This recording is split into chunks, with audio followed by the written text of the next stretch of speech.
foi um nome sugerido e votado, né, quando nós tínhamos um pouco mais de 12 irmãos que se congregaram conosco numa residência que inclusive pagávamos aluguel. Isso já fruto de um trabalho apostólico que nós fazíamos através do rádio, e que fomos convidados para ser o consultor teológico de um referido ministério, que quando os líderes que me convidaram se acharam amadurecidos, resolveram me dispensar. Isso é normal, né? Quando as aves criam asas, elas voam, não é verdade, irmão?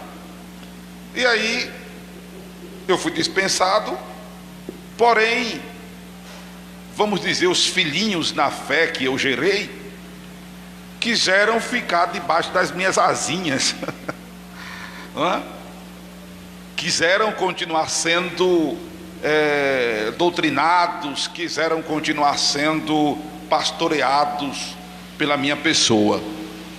Na época eu só tinha a Luana como filha, não é? E me perguntaram: pastor, o senhor vai para onde? Eu disse aos que me perguntaram: eu vou ficar aqui em casa com a minha esposa, a irmã Midian, a minha filha Luana, fazendo cultos aqui. Pastor, eu posso ir? Eu posso ir para a sua casa? Graças a Deus, as pessoas que vêm e iam, ou forem, ou chegarem em nossa casa, sempre serão muito bem-vindos, né? E aconteceu que um foi passando para o outro a informação. De repente tinha lá um colegiado de irmãos que estavam desejosos, né, de ouvir a palavra de Deus através de nós. E ali, claro, nos sentindo lisonjeados, começamos a compartilhar com os irmãos, atendendo ao princípio bíblico de 1 de Coríntios 14, 26. Ao nos juntarmos, não é? Ao nos juntarmos, fazíamos isso para a nossa edificação. O ajuntamento nosso deve ter o propósito de gerar edificação. Amém, amados? Não adianta você vir ao templo ou ir a qualquer templo e não ser edificado.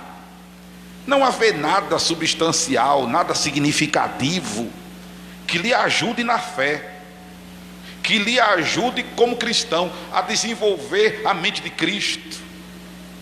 Se não desenvolver em você esse ambiente de louvor, de adoração, o sentimento que houve em Cristo Jesus, se você não for forjado em Cristo, se você não for afeiçoado em Cristo, não adianta de nada vir ou ir ao templo. O propósito da nossa vinda ao templo é sermos edificados. E quando nós estamos nesse processo de edificação, porque isso é gerado por oração, isso é gerado pelo louvor a Deus, isso é gerado pela ministração da palavra, aleluia. Aí, amados, o que é bênção flui nas nossas vidas. Flui cura divina, flui consolo, flui superação, vai fluindo aquilo que nós estamos precisando, e só Deus sabe na maioria das vezes. Não é verdade? Porque você não vive contando os seus problemas, seus dilemas, suas particularidades aos outros, mas o Deus que você serve, Ele sabe de todas as coisas. Aleluia! E Ele vai operando na sua vida, porque você está se dedicando à edificação nele. Os crentes precisam, volto a dizer, aprenderem isso. E ao invés de virem ou irem para um culto para buscar bênção, procurar ser edificado, porque no processo da edificação a bênção acontece. Aleluia! No processo de edificação a bênção flui. Amém, amados? E o outro propósito é aquele que está escrito em Hebreus 9, versículo 25, quando diz a palavra de Deus que não devemos deixar nossa congregação, como é costume de alguns, tendo em vista que aquele dia se aproxima. Algumas lideranças usam esse versículo de Hebreus, capítulo 10, versículo 25, para dizer aos seus liderados que não visitem outra congregação, outro ajuntamento de pessoas. Alguns até que caem no ridículo de impedir que as pessoas visitem uma extensão da própria denominação. É como se tivéssemos um outro templo do corpo de Cristo em algum outro endereço, e eu dissesse aqui para os irmãos: olhe, nós temos o templo do corpo de Cristo em tal canto, mas vocês não vão para lá não, porque o lugar de vocês é aqui. Isso é ridículo, não é? Como é tão ridículo dizer aos irmãos: olha, você não pode visitar outra denominação. Eu só tenho cuidado de dizer a vocês aquilo que diz Paulo: procurem ler tudo, ouvir de tudo, mas fazer uma decantação. Procure absorver o que for bíblico. Para isso você tem que se disciplinar a ser um crente bereano. O que é o crente bereano? É aquele crente que examina tudo que lhe diz com a palavra de Deus, tudo que pregam com a palavra de Deus, tudo que lê com a palavra de Deus, mesmo sendo o seu pastor que fala, porque a autoridade na sua vida deve ser a palavra de Deus. Amém, amados?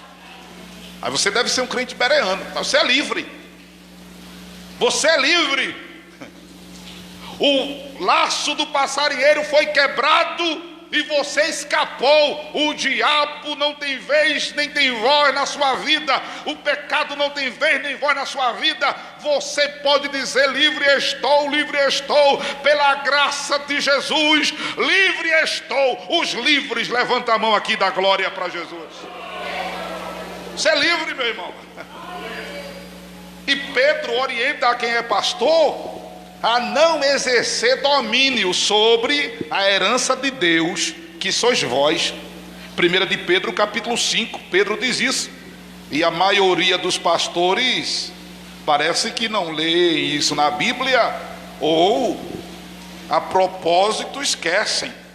1 de Pedro capítulo de número 5, aleluia, versículo de número 3. Não devemos ter domínio sobre a herança de Deus, que são os crentes. Amém, amados? E aí nos juntávamos ali para esse fim. Mas como era no terraço de uma casa, o proprietário disse: ô pastor, eu aluguei a casa para o senhor morar, não foi para fazer uma igreja. E graças a Deus os irmãos vinham trazendo mais irmãos, até que nós tivemos que tomar a decisão de locar um espaço, e foi na avenida, nessa mesma avenida, Avenida Presidente Kennedy, em Olinda. E por conta dessa exposição pública das nossas celebrações, não que dentro da nossa casa ela fosse privada, porém era algo que invadia a nossa privacidade e era algo restrito. O terraço não cabia tanta gente que foi chegando, graças a Deus, né? Vocês aqui não cabiam lá dentro, por exemplo. E aí, por conta dessa maior exposição das nossas celebrações, porque temos até dito aqui direto que toda celebração a Jesus, ela deve ser pública. Por isso que inclusive as nossas celebrações de ceia, elas são de portas abertas. Amém? Porque é uma celebração ao Senhor, não significando que todo mundo que entrar no templo deve cear, pode cear, não. E a gente é até explicativo em dizer que só coma do pão e só beba do vinho se você já tivesse convertido a Jesus, se você já tiver nascido de novo, Se você já tiver entregue a sua vida para Jesus, aí você pode, mesmo sem ser batizado nas águas, é bíblico, poder comer do pão e beber do vinho em memória de Jesus. Porque a ceia é uma anunciação da morte de Jesus. E é interessante que nós crentes estejamos lembrados da morte de Jesus, porque por causa da morte de Jesus é que nós temos o perdão dos nossos pecados. É por causa da morte de Jesus que nós temos o nosso nome escrito no livro da vida. É por causa da morte de Jesus que nós temos o Espírito Santo residindo dentro de nós. É por causa da morte de Jesus que um dia nós vamos romper, aleluia, as nuvens e ir para o céu de glória. Aleluia. E é também uma anunciação exatamente da vinda de Jesus. E a isso é interessante ser dito e lembrado aos crentes convertidos e aos crentes não convertidos, que a maioria de nós evangélicos chamam de pecadores, como se também não fôssemos. Somos pecadores, irmãos, mas somos pecadores lavados e remidos pelo sangue. Amém? Aleluia. Todo culto é público. Aí tivemos a necessidade de dar um nome ao grupo que coletivamente, à luz da Bíblia, é chamado de igreja. Claro que ainda há uma linha mais fina para de fato sermos considerados igreja. Não é o fato de simplesmente estarmos juntos que configuramos a igreja. Isso é um ajuntamento, porque só é igreja, Efésios capítulo 5 versículo 24, se individualmente estivermos sujeitos a Cristo. E esse conjunto de indivíduos, eu, você, tu, ele, nós, vós, eles, unidos, ajuntados, aproximados, é que configuramos a igreja, o corpo de Jesus. E quem é a igreja, aleluia, mais do que quem está dentro do templo, mais do que simplesmente se junta, quem é a igreja? O diabo não tem vez nem voz na sua vida. Quem é a igreja? As portas do inferno não prevalecem sobre a sua vida. Aleluia. Por isso, amados, que quem é a igreja não tem medo de macumba, de olho grande, de olho gordo, de mal olhado, de ter pisado em despacho, de passar por debaixo de escada, de ver gato preto, de ver caixão de manhã, de ver carro funerária no meio da rua. Não tem medo, sabe por quê? Porque quem está em Cristo, Romanos capítulo 8 versículo 1, está livre de condenação. Está livre de condenação. Por isso que crente não vive se benzendo. Por isso que crente não vive com figa. Por isso que crente não anda com ferradura de cavalo. Se bem que tem uns que dá vontade de colocar, mas não anda. Por isso que crente, irmão, não anda com trevo de 4 folhas, 4 não sei quantas folhas. Quantas folhas o trevo? 4 folhas. Crente não anda com crucifixo. O segmento episcopal e anglicano que usa a cruz vazia, vá lá que seja. A cruz vazia representa Jesus ressuscitado, mas não um Cristo pendurado. Mas também essa cruz não é para espantar o capeta, não, é só para dar uma identificação, vamos dizer assim, da cristandade, da fé dos amados anglicanos e episcopais. Porque crente, irmão, aleluia, ele tem a consciência de que maior é aquele que está com ele do que aquele que está no mundo. Maior é o que está com você. Mas basta você ser crente, entendeu? Ser crente em Jesus, não é?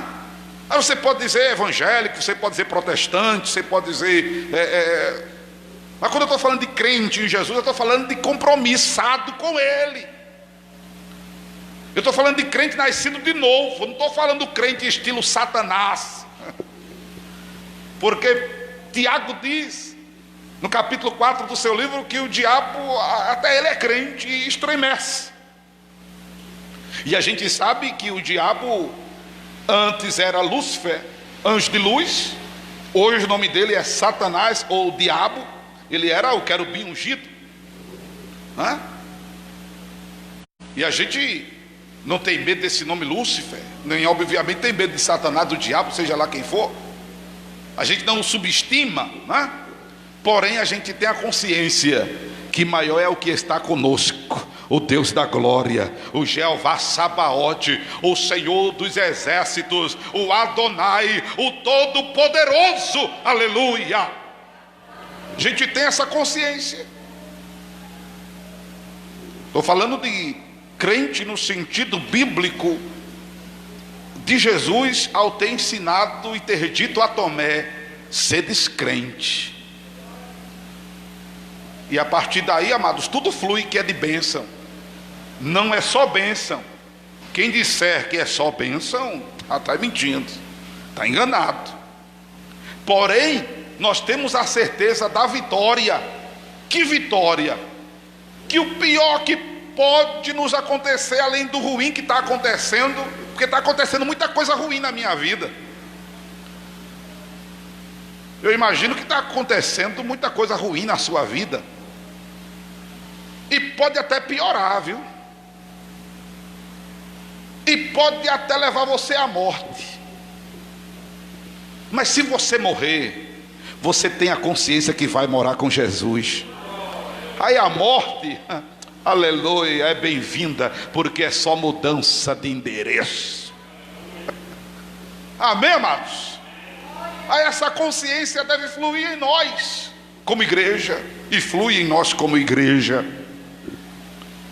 E aí foi surgindo o grupo, a necessidade de dar uma identidade ao grupo. Foi feito um sorteio, porque houve sugestões, e o nome sorteado foi Templo do Corpo de Cristo. Eu ia me virar para cá, porque tem depois da tela ali o banner, né, que tem a logomarca da igreja, Templo do Corpo de Cristo. A arte dessa letra, eu esqueci agora o nome dessa letra, o formato dela, eu esqueci agora. Tá na mente, e não quer sair, né? Luiz Carlos, lembra o nome desse formato da letra aqui, Templo do Corpo de Cristo? Porque não tem como mostrar. João, vem cá, por favor, rapidinho, tem que ser rápido, tem que correr, né, meu velho? Aleluia, né? Volta, João. Não, vem, aleluia. É ao vivo, viu, pessoal? Aperta aquele botão ali de cima e fique lá. Aperta o botão aí de cima, por favor, o de cima, aperte. Pronto, pode soltar, pronto, fica aí, pronto, fica aí. Pronto. Aí dá para os irmãos ver aí? Dá para os irmãos ver lá? Dá para os irmãos ver aí? Né? Dá para ver? Esse Cristo aí, o formato é gótico. Gótico, né? Esse formato. Pronto, João, pode arriar a tela. Pronto. Aí surgiu o nome Templo do Corpo de Cristo. Esse Cristo aí é letra gótica, né? O cara é artista que fez isso aí. Aí surgiu o nome do Templo do Corpo de Cristo e ficou o nome do grupo. O nome do ajuntamento. Templo do Corpo de Cristo, né? Isso foi bacana, porque a gente até, eu não uso com frequência, mas eu digo às pessoas: se você é membro deste corpo, aqui é o seu lugar. Amém? Eu tive uma reunião com o pastor Silas Malafaia, quando ele veio aqui a Pernambuco, e o pastor Jabes Alencar, e eu conversando com eles acharam o nome muito sugestivo da nossa denominação. Ele disse: que nome bacana. Diga bem, glória a Deus, né? Então foi uma coisa bem votada pelos irmãos, e foi feito um sorteio. Ficou Templo do Corpo de Cristo. Então o que é Templo do Corpo de Cristo? É mais uma denominação? É mais uma denominação? Mas é uma denominação que tem procurado ensinar as pessoas a crerem como diz a Escritura. Temos procurado ensinar as pessoas a crerem como diz a Escritura, porque à luz do que está escrito em Mateus 5, os irmãos já sabem isso de cor sorteado, se não crermos como diz a Escritura, estaremos servindo a Deus em vão, estaremos adorando a Deus em vão, estaremos honrando a Deus de lábios, e o nosso coração estará distante de Deus. Se não crermos como diz a Escritura, não teremos rios de água viva fluindo dentro de nós. E deixa eu dizer aqui para quem não sabe, e quem estiver ouvindo e assistindo essa transmissão ou a gravação dela, eu já era convertido a aproximadamente, faz os cálculos aí, que eu estou rindo de matemática quando eu estou falando assim com vocês. Dia desse eu errei minha data de nascimento, minha idade, errei os anos de convertido, né? Mas faz uns cálculos aí. Eu me converti aos 15 anos, estou com 48. Então eu já estou com quantos anos de crente? Quantos, João? 34 anos de crente. Então 34 menos 17, rapidinho que está gravado. 34 menos 17, Luiz Antônio, tu que é bom de matemática. 34 menos 17, 17, negócio fácil desse, e o pastor quebrando a cabeça aqui, né? Então aos 17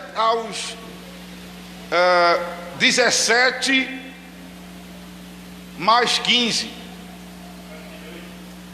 17 mais 15, 32, João, que 42? 32, né? Então, aos 32 anos, poxa, eu tenho que rever isso aqui, porque eu já era convertido. 32, é mesmo, porque eu vou fazer 49, 17 anos a igreja tem, é isso mesmo. Aos 32 eu já era convertido. Eu já tinha passado por N ministérios, dando apoio, dando assistência pastoral. Graças a Deus, não saí de nenhum desses ministérios rebelados. Me converti na Assembleia de Deus, chamado Campo do Recife, onde congreguei por aproximadamente 17 anos. Fui superintendente da escola bíblica da Igreja Congregacional Pentecostal Getsemane, em Aliança. Fui professor de escola dominical e fundador do discipulado das Assembleias de Deus no estado de Pernambuco.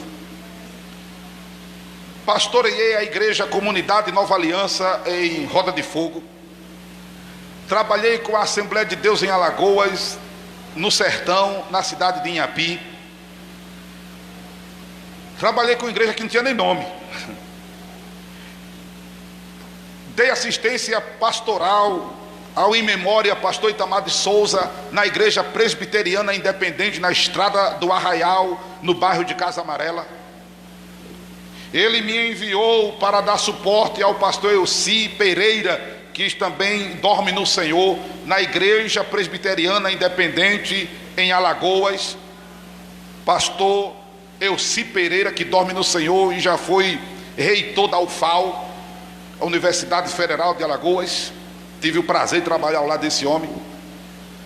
Trabalhei com N ministérios e glória a Deus, nunca saí de nenhum deles rebelados. Deus foi ampliando o horizonte teológico na minha cabeça. Deus foi ampliando a minha visão do reino, e eu fui vendo que o reino transcende a quatro paredes. O reino transcende a uma placa denominacional. Eu faço menção do templo do corpo de Cristo, mas não me atenho a ele. Louvado seja Deus. E o Senhor foi nos fazendo ver. O Senhor, amados, foi nos fazendo ver. Fiz bacharelado em teologia, fiz licenciatura plena em educação religiosa, inclusive dentro dessas instituições teológicas foi mais ampliado o meu intelecto teológico e a minha visão do reino. Aí fui vendo quanto a maioria das denominações estão distante estão distantes da pregação verdadeira, genuína do Evangelho. Fui vendo quão distante os pastores estão do seu propósito ministerial, pelo menos da motivação divina de tê-los chamado. Porque o apóstolo Paulo diz, escrevendo a Coríntios, escrevendo aos Coríntios, deixa eu achar aqui, Paulo, ele diz, louvado seja Deus, que ninguém pode, aliás, versículo 10, 1 de Coríntios, vejam aí 3, versículo 10, segundo a graça de Deus que me foi dada, pus eu como sábio arquiteto o fundamento, e outro edifica sobre ele, mas veja cada um como edifica sobre ele, porque ninguém pode pôr outro fundamento, além do que já está posto, o qual é Jesus Cristo, aleluia.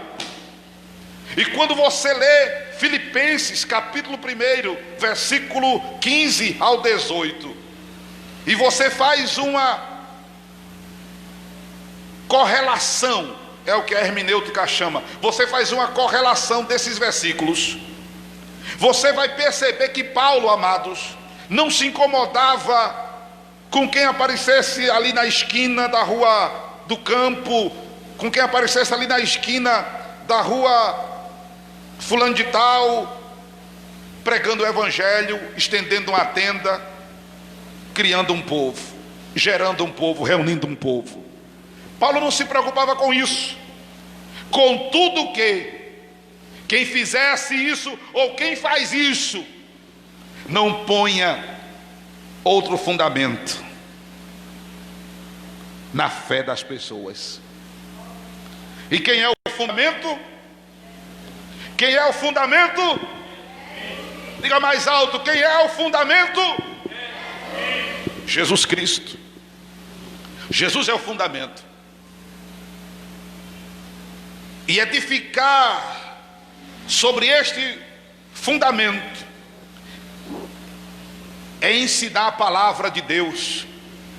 Edificar sobre este fundamento, amados, é continuar falando a linguagem de Jesus, é continuar falando a linguagem apostólica, porque os apóstolos não falaram a linguagem diferente da linguagem de Jesus.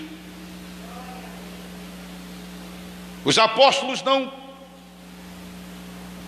contradisseram Jesus Cristo.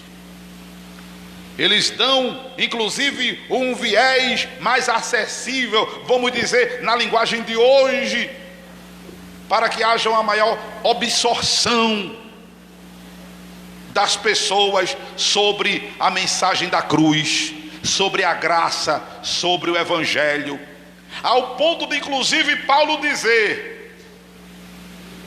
porque para muitas pessoas, Cristo em seu exemplo moral, Cristo em seu exemplo de santidade, Cristo em sua linguagem, em seu exemplo de linguagem, Cristo em seu exemplo de tratar as pessoas, Cristo em seu sentimento para com as pessoas, Cristo em sua relação com os que lhe maltrataram, os seus algozes, os seus acusadores, ele é inalcançável.